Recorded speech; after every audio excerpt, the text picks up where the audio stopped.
Hello guys, कैसे हैं आप? तो उम्मीद है कि अच्छे होंगे। तो आपका एक बार फिर से स्वागत है ऑल रिसर्च एप्टीट्यूड की पीवाईक्यू सीरीज में, जिसमें हम हर एक वीडियो में 10 क्वेश्चंस करते हैं।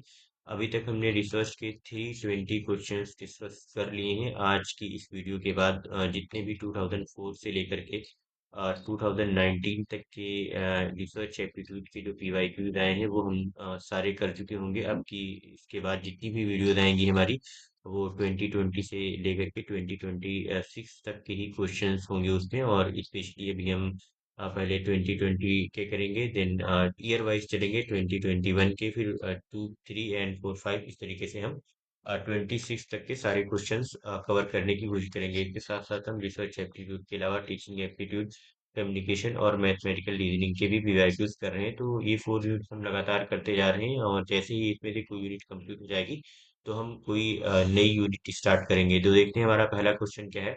Which one of the following research procedures will figure under post positivistic approach? Normative survey, experimental study, ethnographic study या एक्सपोस्ट फैक्टो स्टडी? देखिए, जो एक्सपेरिमेंटल स्टडी होती है आपकी, या एक पोस्ट फैक्टो स्टडी होती है, ये एक तरीके से पॉजिटिविस्टिक अप्रोच इसमें होती है, या कह लीजिए कि क्वांटिटेटिव पॉजिटिविस्टिक जो अप्रोच होती है वो, या फिर कह लीजिए क्वांटिटेटिव भी इसको हम बोल सकते हैं।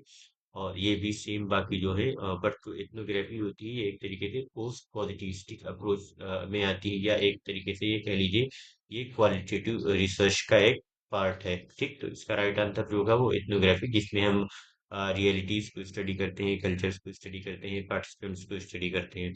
नेक्स्ट क्वेश्चन है, in which of the following research methods the emphasis is laid on naturalistic settings and meaning giving processes?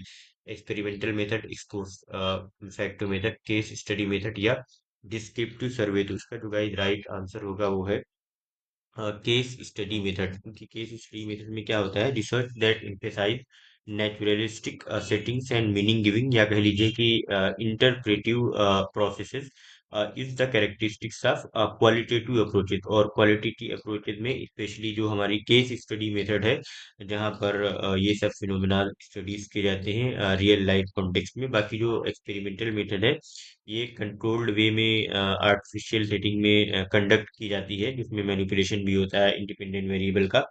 और जो एक्सपोस्ट फैक्टर रिसर्च होती है, कॉजल कंपैरेटिव स्टडी होती है, नॉट इंटरप्रेटिव। और जो हमने बताया ना केस स्टडी, तो है ही करेक्ट आंसर। और डिस्क्रिप्टिव सर्वे मेथड जो है, एक तरीके से ये ब्रॉड डिस्क्रिप्शन, या एक तरीके से ब्रॉड डिस्क्रिप्शन बेस्ड है, और ये लिमिटेड डेप्थ होती है इसमें एज कम्पेयर टू हमारी case study method. Next question है, in which of the following target related specification will be considered necessary?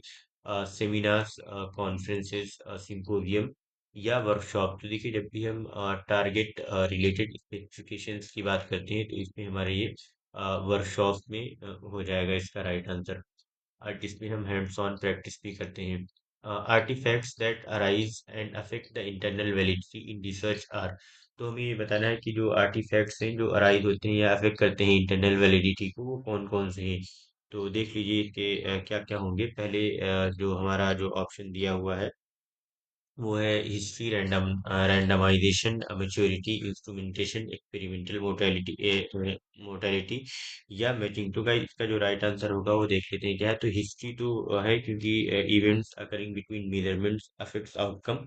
और जो मैच्योरिटी है या मैच्योरेशन है, natural changes in participants over participants. और ये रैंडमाइजेशन नहीं होगा। और इंस्ट्रूमेंटेशन है, चेंजेस और फ्लॉज इन मेजरमेंट टूल से रिलेटेड है। ठीक है, और जो एक्सपेरिमेंटल मोटेलिटी, ये भी है एट्रिशन और ड्रॉप आउट ऑफ पार्टिसिपेंट्स। ठीक है, और बाकी जो मैचिंग और रैंडमाइजेशन है, ये दोनों इनकरेक्ट है। तो आपका इस तरीके से ACD and E, ACD and E, ये आपका करेक्ट ऑप्शन हो जाएगा। नेक्स्ट है, a variable that is manipulated is known as independent variable. Variable very easy question है, ये एक्सपेरिमेंटल रिसर्च से रिलेटेड क्वेश्चन है। एक्सपेरिमेंटल रिसर्च में क्या होता है, मैनिपुलेशन होता है, कंट्रोल होता है, और एक आर्टिफिशियल सेटिंग होती है। तो ये सारे वर्ड जब भी हैं तो आप बात जान लीजिएगा कि एक्सपेरिमेंटल रिसर्च से रिलेटेड क्वेश्चन है। और एक्सपेरिमेंटल रिसर्च में जो जिस वेरिएबल को मैनिपुलेट किया जाता है उसको बोलते हैं इंडिपेंडेंट वेरिएबल। तो ये क्वेश्चन बहुत पूछा जाता है, ये कंसेप्ट आप क्लियर रखना। नेक्स्ट है which of the following step in research are least vulnerable to research ethics. ठीक है, least vulnerable to research ethics का मतलब ये हुआ कि कौन से स्टेप्स आप रिसर्च हैं जिसमें एथिक्स की कम से कम जरूरत पड़ती है। आइडेंटिफाइंग द रिसर्च वेरिएबल, ठीक है इसमें। डिफाइनिंग रिसर्च वेरिएबल, ठीक है ये भी। डेटा कलेक्शन एंड प्रोसीजर इसमें मोस्ट इंपॉर्टेंट होता है रिसर्च एथिक्स। और डेटा एनालिसिस प्रोसीजर में भी मोस्ट इंपॉर्टेंट होता है, और रिपोर्टिंग रिसर्च आउटकम में भी मोस्ट इंपॉर्टेंट होता है रिसर्च। तो ए एंड बी आपका करेक्ट हो जाएगा, पहला वाला ही ऑप्शन। नेक्स्ट है the issue of research ethics is pertinent at which of the following stage of research. जो रिसर्च एथिक्स, अगेन देखिए आपको इतना अच्छा सेम प्रीवियस क्वेश्चन थे रिलेटेड है, उसमें बताना था कौन सा नहीं, इसमें बताना है कौन सा है। Research ethics is pertinent at which of the following stage of research. Identification, definition and delimitation of research problem, no. Defining the problem, sampling procedures and techniques, no. Data collection, data analysis and reporting of research findings या result, ठीक है ये correct है। और बाकी जो दी है देख लीजिए तसल्ली के लिए। डिसाइडिंग द क्वांटिटेटिव और क्वालिटेटिव ट्रैक्स और both perfume the research problem, तो ये नहीं होगा। तो ये जो एथिक्स जहाँ पर मोस्ट इंपॉर्टेंट है वो डेटा कलेक्शन के टाइम पे, एनालिसिस के टाइम पे, और जो फाइंडिंग्स या रिजल्ट्स को जब आप रिपोर्ट कर रहे हो। नेक्स्ट है the components of research design are. तो रिसर्च डिजाइन के कंपोनेंट्स कौन कौन से होते हैं? Comparison, control, reactivity, manipulation, non representativeness या एंड जनरलाइजेशन। तो गाइस जो इसका जो 328 हमारा क्वेश्चन है, इसका देखते हैं क्या है।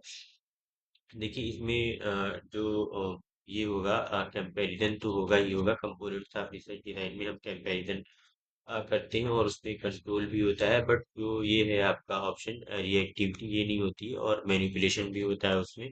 और नॉन रिप्रेजेंटेटिवनेस की अगर बात करें तो नॉन रिप्रेजेंटेटिवनेस नहीं होती, उसमें जनरलाइजेशन होता है। तो ए बी जिसमें है उसको रखिए, बाकी आप रिमूव कर सकते हैं, और इस तरीके से आपका क्वेश्चन बन जाएगा A B D and F.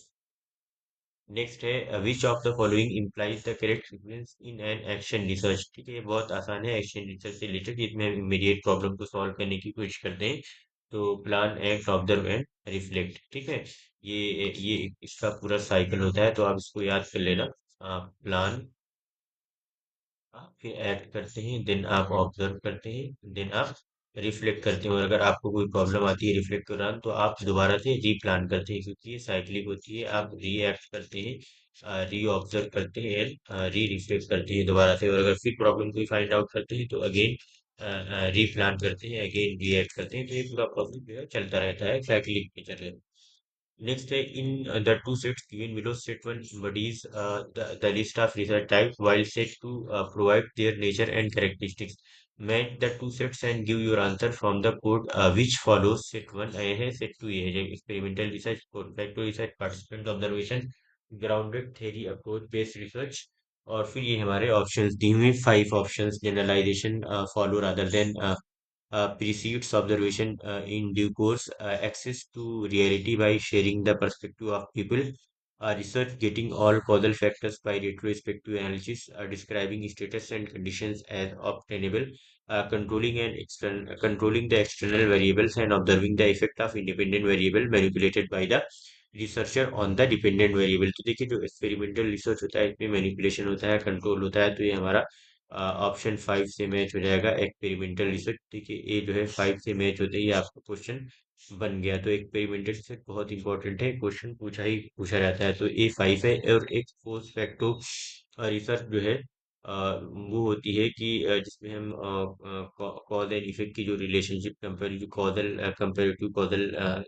Cause and effect की स्टडी करते हैं उसमें। तो research getting all causal factors by retrospective analysis का मतलब होता है कोई इवेंट जब हो चुका हो, अगर हो चुका हो, ठीक, इवेंट के होने के बाद जब हम कॉज एंड इफेक्ट की स्टडी करते हैं तो उसको हम बोलते हैं एक्स पोस्ट फैक्टो रिसर्च। तो ये थ्री से मैच हो जाएगा।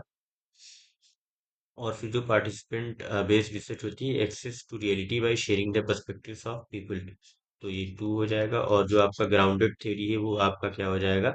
Generalization follows rather than precedes observation in due course, तो ये आपका वन हो जाएगा। ठीक गाइस, तो इस तरीके से आपका जो ऑप्शन डी है, this will be the correct answer for question, for this question. अच्छा, यहाँ पे मैंने 146 गलती से लिख दिया, इसको मैं ठीक कर दे। तो इस तरीके से गाइज हमारे 340 क्वेश्चंस कंप्लीट हो चुके हैं, और हम सॉरी, ये 330 क्वेश्चन था, अगेन गलत हो गया, ये क्वेश्चन नंबर 330 है। ठीक, तो 330 क्वेश्चन हम डिस्कस कर चुके हैं, तो आगे आने वाली वीडियोस में हम और क्वेश्चन डिस्कस करेंगे। तब तक के लिए आप लाइक करें, शेयर करें, सब्सक्राइब करें और कमेंट करके बताएं। नोटिफिकेशन बिल को जरूर ऑन कर लें ताकि जब भी हम वीडियो अपलोड करें तो आपको उसका नोटिफिकेशन मिल जाए। मिलते हैं नेक्स्ट वीडियो में, तब तक के लिए बाय।